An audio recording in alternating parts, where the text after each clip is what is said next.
بسم اللہ الرحمن الرحیم۔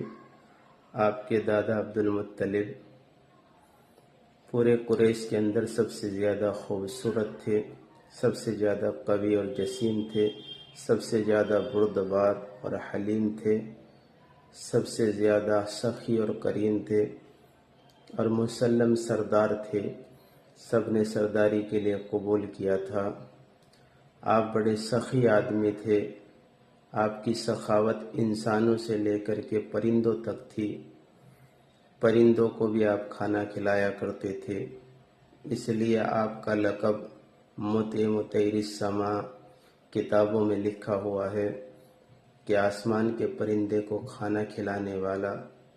اور آپ بڑے بہادر تھے، بڑی شجاعت تھی آپ کے اندر۔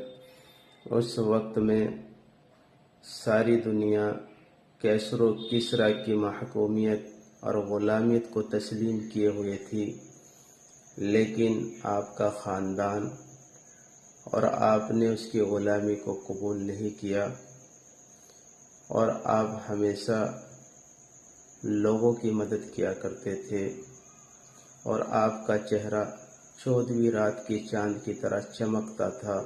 آپ اتنے خوبصورت تھے۔